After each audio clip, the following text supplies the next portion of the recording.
Today, let's talk about the buyer's final walkthrough. The day is here, and it is usually the day before closing when your house will be officially sold. Yay! We are almost there, but first, the buyer's final walkthrough must take place. The final walkthrough is an important step within the closing process in a transaction. In most cases, the buyer's final walkthrough is scheduled within 24 hours prior to the agreed upon closing date.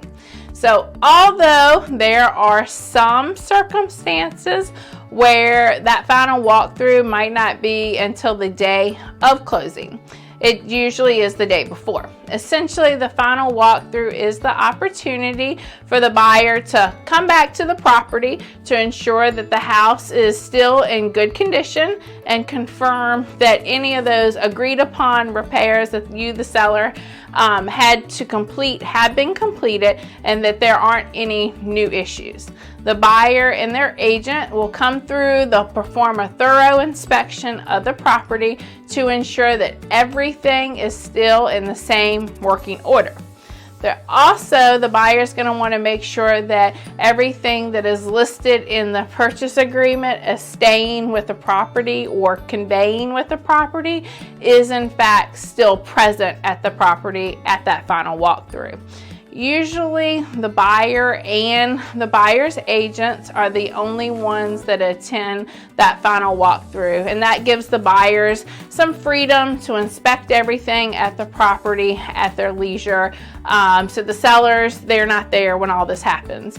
To make sure that the final walkthrough goes as smoothly as possible, you should follow these tips. Number one, make sure that the house is clean. So our local contract, it requires a home to be in broom swept condition prior to closing.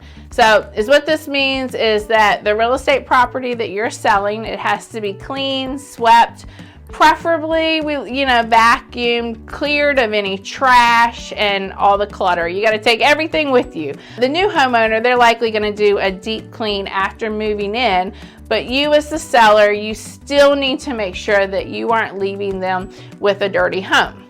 Tip number 2, don't remove anything that is attached unless it was excluded from the sale in the contract. So generally speaking, anything that is attached to the home has to stay with the home after you move out.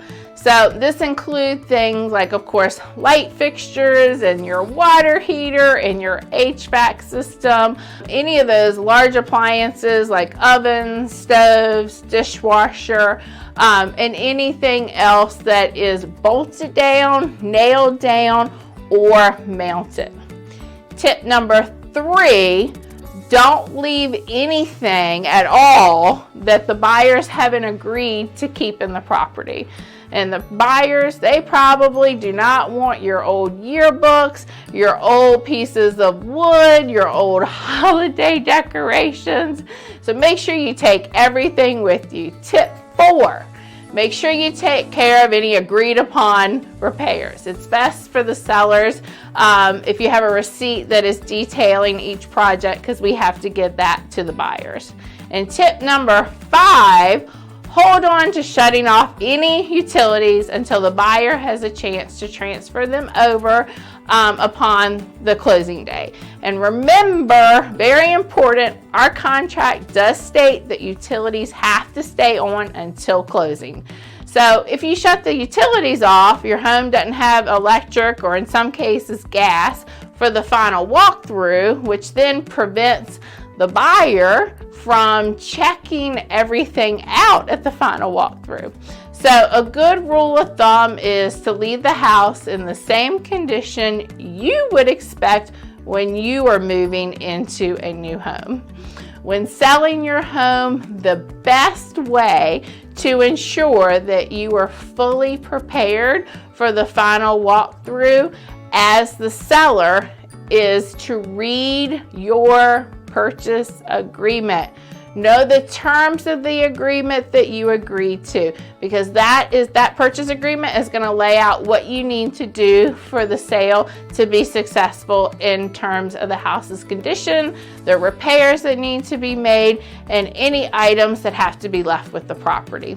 I'm Anita L. Williamson with James River Realty Group, and I want to set you up for selling success.